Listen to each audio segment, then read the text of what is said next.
contigo, con los demás compañeros. Un saludo a todo el Ecuador, a todos los radioescuchas de I-99.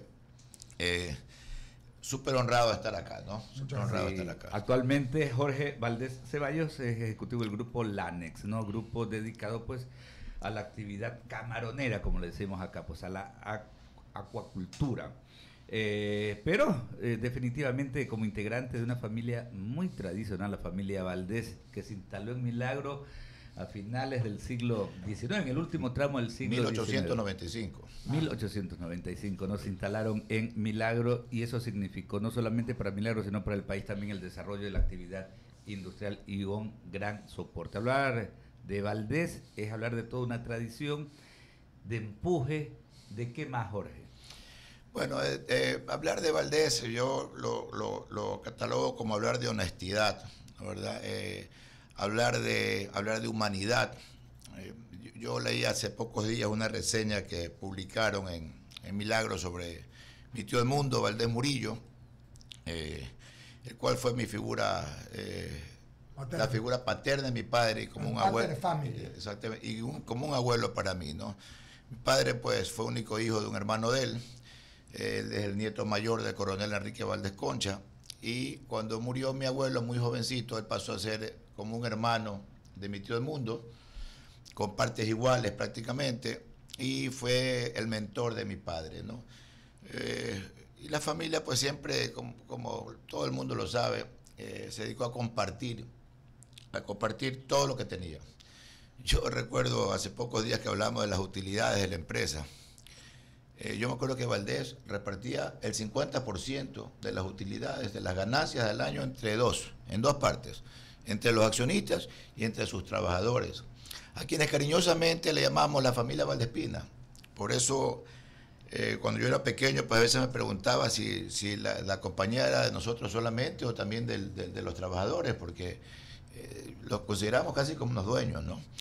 Entonces, eso contestando un poco a tu pregunta. Sí, ese modelo de gestión, ¿no? Bastante particular, ¿no? El hecho de que, por ejemplo, en los alrededores de las instalaciones del ingenio, que en su momento daban pues el soporte, la plaza de trabajo a 8.000, 10.000 personas, en época de zafra, contar con un comisariato donde semanalmente pues eran entregadas todas las raciones alimenticias que estaban asignadas, ¿no? En base a un ticket, entregar educación, la Escuela Victoria Concha de Valdés, el Hospital Sergio Pérez Conto. Ahí, pues, ¿no? Por supuesto, ¿no? Es toda una historia, ¿no? Sí. Y yo, justamente a instancias de este comentario, yo leí un comentario que tú ponías en esta reseña, porque el 25 de marzo se recordaban 22 años del fallecimiento de don Edmundo Valdés Murillo. Es correcto. Y ponías algo de que eso era una especie de socialismo. ¿Es así? Exactamente. Yo, como tú sabes y como todo el mundo sabe, yo los primeros años de Correa lo acompañé. Creo que fueron los 2 primeros años. Lo acompañé en su gestión. Fui asambleísta alterno en Montecristi. Entonces, yo siempre le decía a él, ya cuando comenzamos a tener diferencias, yo le hacía reseñas y le comentaba que lo que ellos hacían no era socialismo, ¿no? Lo que nosotros hacíamos en el ingenio, desde la época de mi tatarabuelo, acuérdate que yo fui la 5ª generación que manejó el ingenio. Entonces yo le decía a él, pues que, y a todos los compañeros en ese momento de Alianza País, les explicaba pues que nosotros hacíamos socialismo con nuestro propio dinero. Y te puedo enumerar un sinnúmero de cosas. Por ejemplo, en Valdés se le daban los puestos. Por eso hay tantas generaciones. Hay Rodríguez abuelos, hay Rodríguez padres, hay Rodríguez hijos. Hay Fernández abuelos, Fernández padres, y así sucesivamente, hermano. Esa era una tradición, ¿no? Por esas cosas de la vida, los hijos más tarde fueron los que comenzaron a armar los sindicatos, un poco inconsecuentes con la fraternidad que le habíamos ofrecido a los trabajadores. Pero no nos arrepentimos. Ahí están los testimonios, que al final del día, hermano, eso es lo que te llena, ¿no?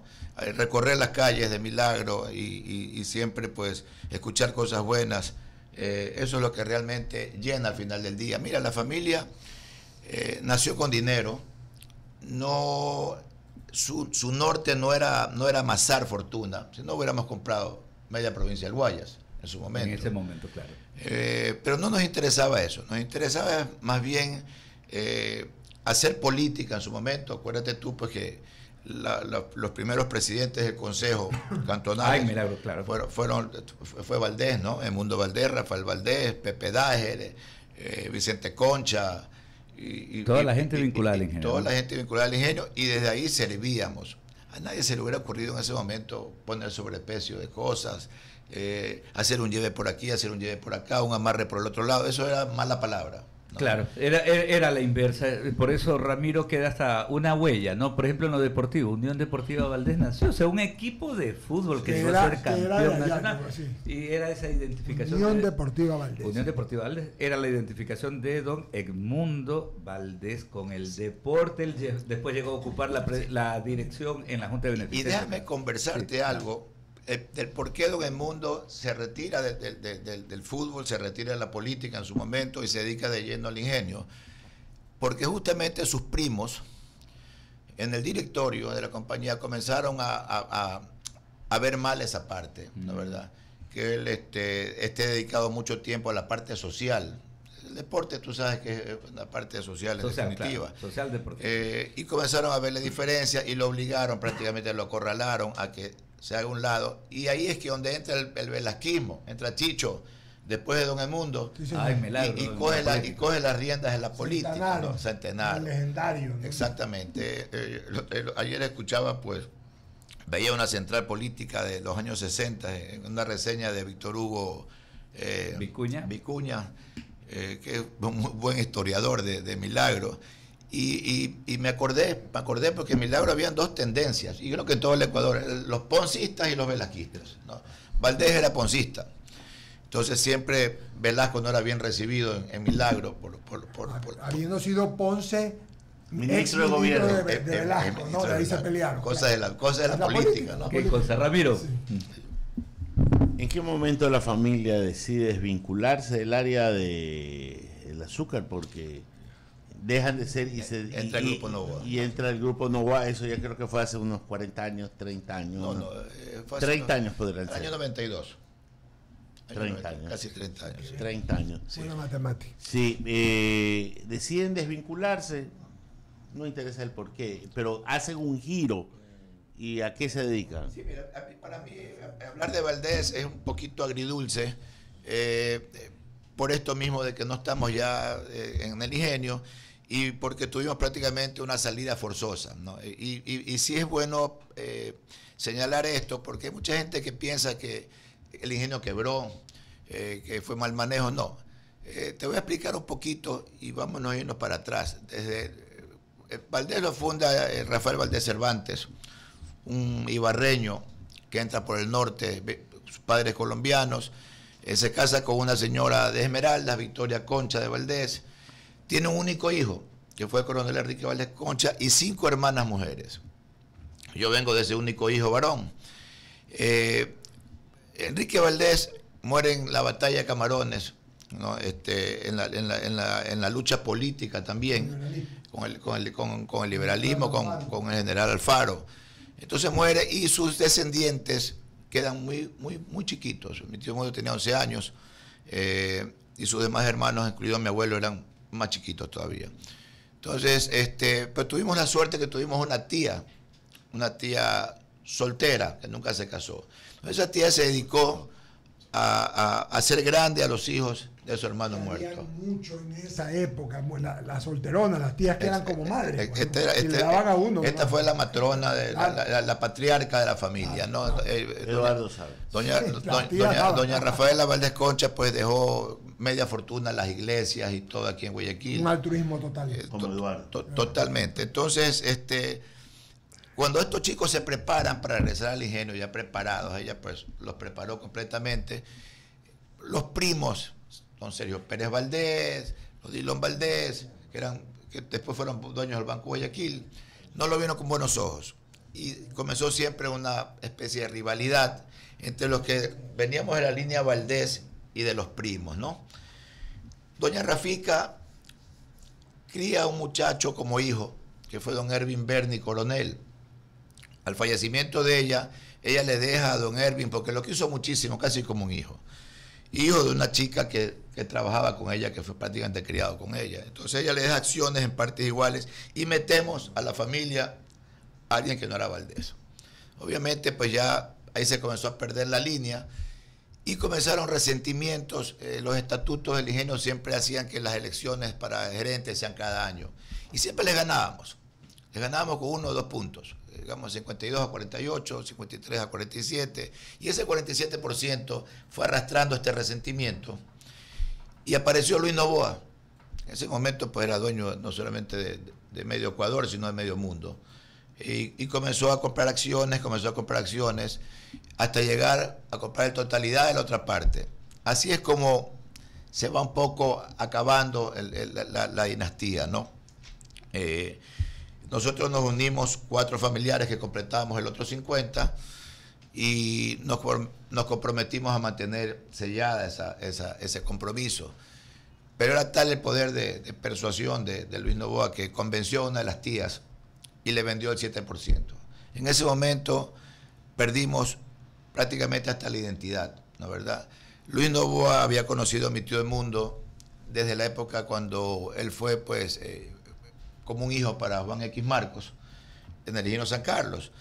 Y cuando hacían las competencias de box, y a mi tío Edmundo le gustaba mucho el box, se iban a San Carlos y Luis Novoa era el que sacaba los rounds, ¿no? Chiquito todavía. Y le cogió mucho cariño a mi tío Edmundo. Entonces, cuando compran la mayoría de las acciones, Luis Novoa nos llamó por medio de Javier Neira Menéndez, que era uno de sus abogados, y nos dijo que por respeto a don Edmundo nos iba a pagar las acciones al precio que había estado pagando, ¿no? Entonces, no tuvimos más que hacer, no nos quedaba otra. Tú sabes que en las compañías pues los aumentos de capital te van disminuyendo. Si tú no, te pulveriza. Si tú no tienes cómo pagar a la altura, a la mano con el otro, te vas quedando más chiquito hasta que llegas tus acciones a convertirse en papel higiénico, hermano. Entonces eso pasó. En ningún momento la empresa pues quebró. Nosotros además estábamos en el pico más alto de producción el año que vendimos, ¿no? De pronto por eso se inclinó Luis Novoa por fijarse en el ingenio. Ahora me da mucha lástima, hermano, porque veo pues que los trabajadores perdieron sus derechos. La Ciudadela, pues que era una de las mejores, no solamente de Milagros, sino de Guayaquil, con los mejores jardines que yo haya soñado en mi vida ver. Están todas desbaratadas, destruidos, perdieron los derechos del comisariato, perdieron las becas, ya no hay escuela. Nosotros tenemos un hospital solamente para atender a las mujeres y a los hijos solteros, hijos y hijas, solteros de los trabajadores, porque los trabajadores eran afiliados al seguro. Todo eso está desaparecido, ¿no? No hay nada de eso. Entonces, sí da mucha pena, porque tú no puedes hacer nada desde el otro lado, ¿no? Mi ilusión fue en algún momento entrar a la política, ayudar desde la alcaldía. Acuérdate que yo fui concejal también en algún momento. Concejal y vicealcalde. Fui vicealcalde, estuve encargado de la alcaldía algunas veces cuando comenzó ya Lister Andrade a tener problemas con su salud. Hoy pues ya no está entre nosotros, lamentablemente falleció, pero yo me sentía preparado de algún modo, ¿no? Desgraciadamente pues tú sabes lo que pasó. Yo no puedo decírtelo porque para las cosas chuecas no hay pruebas, ¿no? No se giran cheques ni nada de eso, pero a mí me dejó fuera... No se delinque por escritura pública. Exactamente. A mí me dejó fuera un billete de por medio. No quiero alargarme ni entrar en estos detalles porque no hay pruebas y es comprometedor este tema, ¿no? Pero esa es la historia, mi querido Alberto. Esa es la historia de Valdés, ¿no? En estos días que vi la reseña de mi tío Edmundo que la sacó Dagoberto Rodríguez, ¿no? Quien le agradezco mucho por ese detalle, me llené de emoción. Casi no hablo yo de Valdés. Evito en las reuniones que tengo. Debe de ser nostálgico, sí. Jaime, y pensar algo, ¿no? Que el empuje, la fuerza que le puso la familia Valdés hizo que Milagro fuera una de las primeras ciudades del Ecuador en tener energía eléctrica. La ciudad importante era Yaguachi, pues. Claro. Milagro no era nada, ¿no? Correcto, y salta siempre las preguntas, porque cuando uno mira la experiencia o la historia de otras haciendas, o se quiere llamarlo, de la agricultura en el Ecuador, uno siempre compara. Y hoy en día, le voy a dar un caso clarísimo, la clementina, que fue tomada por el gobierno. Y pues obviamente luego de eso, esos trabajadores, créanme que es una cosa que uno le da mucha pena y se le recoge el corazón al mirar que pues justamente esos trabajadores fueron engañados y hoy en día han perdido prácticamente todo. Hay una esperanza por ahí, pero ¿qué podría usted decirle a la gente que nos está escuchando, con toda su experiencia, sobre todo a los agricultores que en un momento dado pueden estar sintonizándonos hoy, el día de hoy? ¿Qué esperar? ¿Qué esperar para el futuro? De un caso, por ejemplo, de la clementina, ¿no? Sí, a ver, primeramente para las empresas familiares, en este caso jamás meter a particulares, ¿no? ¿Verdad? Meter a un particular significa pues perder ese cariño. Ya el particular no va a tener jamás el mismo cariño que le tiene la familia como tal, a la historia misma, a la trayectoria. Entonces, primero eso, lo empresarial, nunca meter a nadie particular ni por venta de acciones. En ese sentido, San Carlos tiene una argolla muy fuerte, ¿no? En el caso de la clementina, no se dio un caso parecido al de una empresa en la cual entra otro socio y se va. El caso de la clementina fue otra cosa, ¿no? Ahí fue una persecución política, una dedicatoria política, y es verdad, la clementina pues era es hoy en día una de las haciendas más grandes del país, ¿no? Casi de porte de varias provincias juntas. Son, creo, 11.000 hectáreas, 12.000 hectáreas, es de locos, ¿no? Y da lástima ver ahora lo que es la clementina. Perdió el 50% de su producción, está prácticamente liquidada, ¿no? Está declarando pérdidas. Lo que está sirviendo nada más para pistas de aterrizaje clandestinos de avionetas de narcotraficantes. Eso es lo que yo conozco de la clementina, ¿no? No puedo hablar mucho porque no conozco a fondo. Con lo que habló ya basta. Sí, no conozco a fondo. Sin embargo, hay trabajadores que lo están escuchando de la clementina. Correcto. Y que vale la pena que les dé usted el consejo, ¿no? Porque Sí. pasó por una experiencia, si bien es cierto, no es el mismo caso, pero hay mucha gente que lo está escuchando y quisiéramos saber, bajo su experiencia, qué le podría decir a esta gente. ¿Qué esperar? Bueno, es seguir peleando. Lastimosamente, la justicia aquí en el Ecuador, pues sabemos que está pataleando, por decirlo menos, ¿no? Está pataleando, ya no hay recursos que valgan, ¿no? ¿Verdad? Recursos que interponer que valgan. Seguir luchando, seguir aferrados al acuerdo que ellos tuvieron, y esperando pues que el gobierno actual pues tome cartas en el asunto y solucione, ¿no? Eso básicamente. Bueno. El Colorado Valdés es un querido amigo con el que jugamos fútbol muchos años, ¿no? Jugamos pelota en Chipipe, Muchos años, La Chipipe. pepona reinal. cuando éramos muchachos. Y aquí sí. estaba Saralegui. Sí. ¿Verdad? Sí, igualito. Sí, Éramos como muy amigos, controvianos, muchachos, muy sí, jugamos jovencitos, pelota. muy jovencitos. Qué bonito es escuchar hablar una historia de Alberto. Te felicito porque es de Alberto de toda es la hermano. cronología de una familia y su introspección sobre cómo debe ser, y su cosmovisión, perdón, sobre lo que debe ser una empresa y su gente, ¿no? Qué bueno. Pero vamos a hablar un poquito de Milagro. Tú fuiste exalcalde, porque fuiste concejal y llegaste a ser vicealcalde y alcalde encargado. Es correcto. Desde allí tú dices que la política, y es verdad, la política a uno la tiene la sangre, le pica Así la es. sangre, y uno se tiene que contener muchas veces, ¿no? ¿No piensas participar o no te han ofrecido para la próxima elección nada, Jorgito Valdés? Mira, cuando yo llegué a los Estados Unidos en el año 85, recién terminando la universidad, encontré a mis padres, encontré a mis tíos viejos. Los encontré ya prácticamente guindando los botines. Entonces siempre la idea mía fue retomar la política que la familia había tenido por tanto tiempo esa trayectoria. Y yo me acuerdo que llegué a mí me ofrecieron la alcaldía por medio del PUR. Acuérdate cuando Cito Arapayén Unidad Republicana. llegó Unidad se separa Republicana. de los social cristianos. Exactamente. Es el PUR. Y coge de plataforma el PUR, ¿no? Que yo siempre digo por un ratito.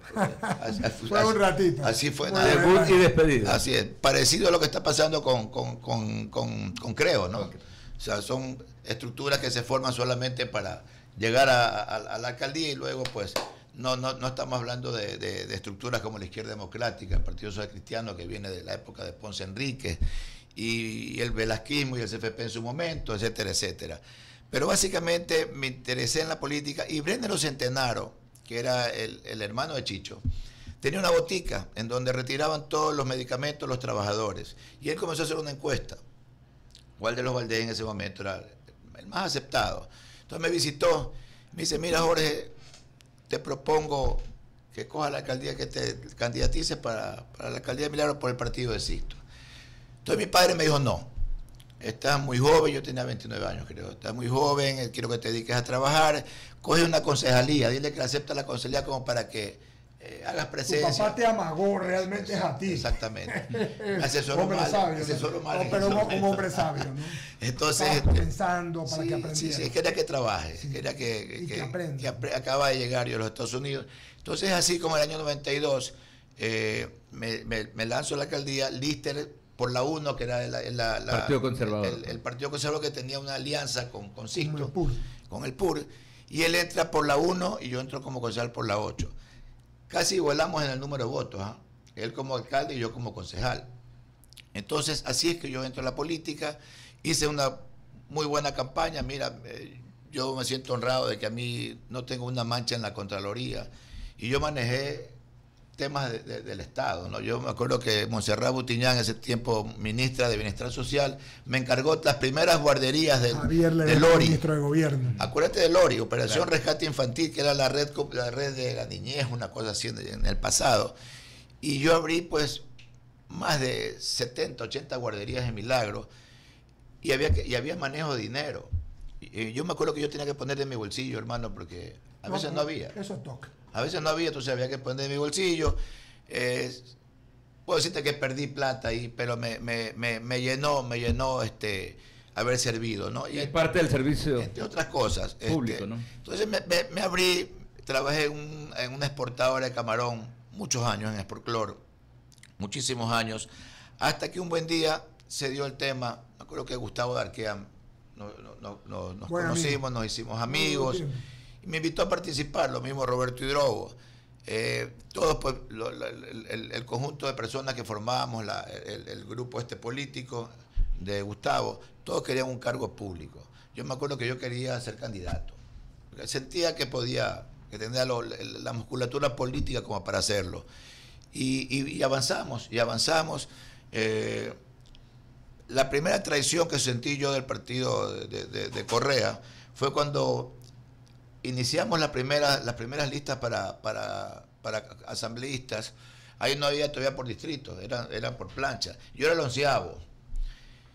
Y cuando llegamos, metimos 12, pero nos conformamos con 10. Mi puesto se lo cambiaron a Lenín Hurtado, porque me decía Patiño que Lenín no había hecho mucho con el MPD, que después terminaron peleándose, y que había que darle un espacio, que no había sacado ninguna curul. Entonces me dijo, te vamos a sacrificar, Jorge. Pero por el partido, por esto. Entonces le dije, ¿sabes qué? No me parece, pero está bien. Me fui a la casa como a la semana, me llamó Rolando Panchana. Me dice, Jorge, el presidente tomó la decisión de mandar a Miriam Rosado de cónsul a Bogotá para que tú subas de alterno de Rolando, que era el primero en la lista en ese momento. Y acepté. En ese momento, todavía creía yo en la revolución y todas estas cosas. Y ya cuando vino el tema de la alcaldía de Milagro, ellos sabían que mi meta era ser alcalde, ¿no?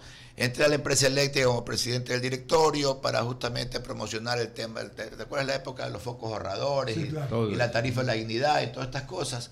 Entonces, quise yo poco abanderar ese proyecto en Milagro y en todos los cantones, cerca de 10 cantones que se sirven de la empresa eléctrica de Milagro. Y bueno, pasó lo que pasó. Es un tema que no me gusta hablar porque cuando hay pruebas es muy complicado. Pero ya fue la segunda traición, ¿no? Entonces ahí sí me abrí y créeme lo que en ese momento pelearse con Correa, mi querido Eduardo, era sufrir la cruel condena.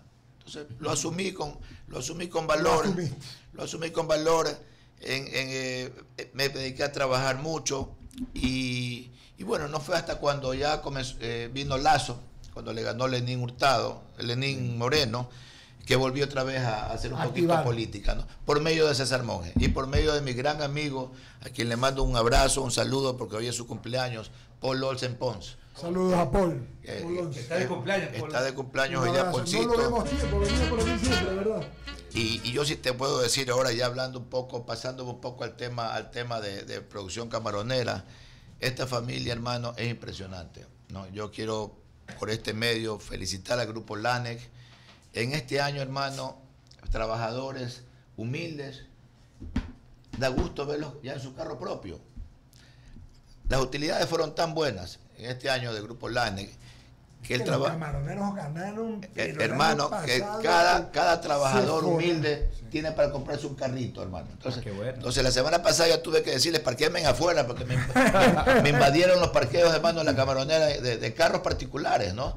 Ellos al principio llegaban en motos, ahora ya llegan en carro. Entonces, tú te das cuenta, hermano, que Charlie y Moto. son empresas dignas de aplauso, hermano, ¿no? Claro que sí. En un país, bueno. en un país donde da temor invertir. Oye, Jorge, una cosita. Pero Son no más me de... contestó si iba a ser candidato o no, si le han contestó. ofrecido. Evadió la... Te evadí un poco. Se la sacó. A ver, dale, Alberto, ya se la sacó. Solamente un datito en torno al ANEX. Son 3.000 hectáreas que tienen en No, producción. ya la ANE ya sobrepasa y ahora está ampliándose un poquito hacia la península.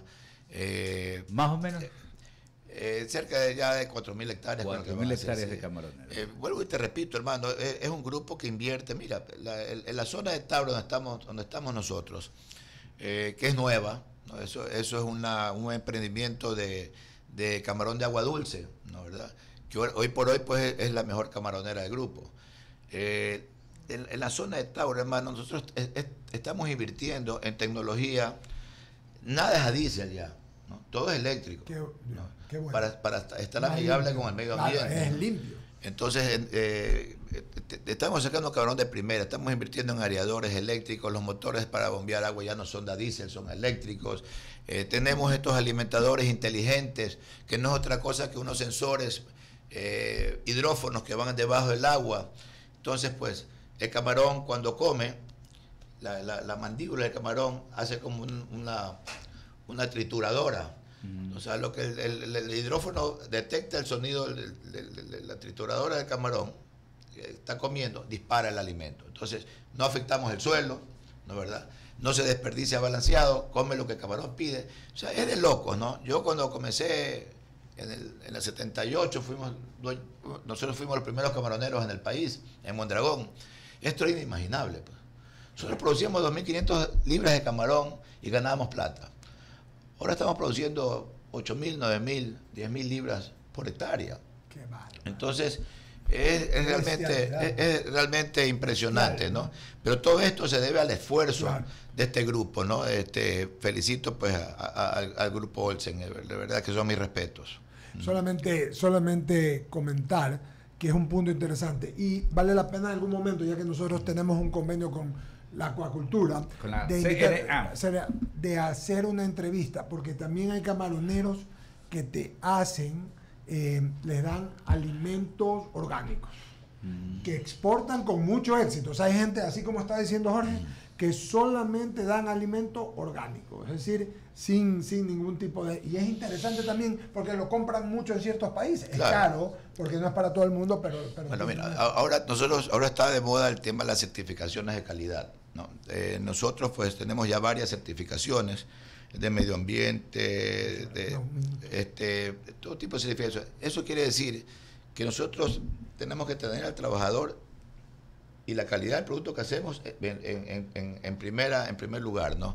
Los trabajadores de la camaronera tienen aire acondicionado, agua caliente, comen ya en cafeterías que ya no parecen comedores, son cafeterías, hermano.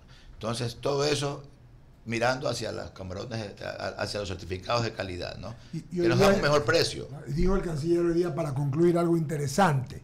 Decía que, por ejemplo, los productos que exporta Uruguay, los escucharon Alberto, amigos, ustedes que nos vieron y nos escucharon, que exporta, solo ha tenido un 1% de problemas en la exportación de COVID. El Ecuador ha tenido mucho. Y que es una de las prácticas que quieren tomar en común para no tener el problema que ha habido en China, ¿no? El problema yo me acuerdo hace 10 años, 12 años atrás, todo era Estados Unidos. Después comenzó Europa, el camarón con cabeza, ya entero. Exactamente, ya no. Lo comen en Europa ya con entero. cabeza. Al español darle un camarón sin cabeza. No, pues es más. Aquí es que comemos sin cabeza. Y lo insultas, Los ¿no? gringos igual. Depende de la presentación de los mercados. Pues ahí viene el IQF, el cocido. Claro, luego viene China. ¿Por qué China? Porque China cogía todo.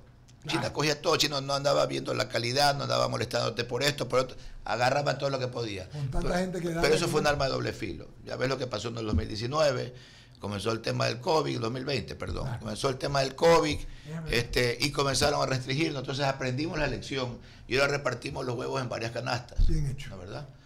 Para evitar problemas. Jorgito, agradecerte, ¿no? Eduardo querido. Tal vez coincidamos con Jorge Valdés en Bahía de Caracas la semana próxima. 11 y 12 de mayo, esta estación radial, pues precisamente tiene esta alianza estratégica con la Cámara Nacional de Acuacultura y estaremos en Bahía de Caracas en la Aqua Expo Manabí, el 11 y 12 de mayo. Chévere. Hemos de coincidir. Por ahí nos vemos, Albertito. Bueno. Va don Alberto, doña Wendy y creo que Tadeo o José, alguno de ellos. Una gallada. Vamos a transmitir. ¿Se une don Jaime? Pero de verdad. Sí. Ah, de verdad. de una vez. Pero no vamos en qué carro. Yo no me voy a ir En avión privado. No, ya avión tampoco, ya privado. se pone a pensar lo que le lleva ¿Qué le pasa? Pues? En helicóptero. En helicóptero. Amigos, iniciamos la semana, aunque ayer trabajamos nosotros, ayer arrancamos, pero digamos la semana formal, ¿no? Diciéndoles que espero que hayan llegado muchos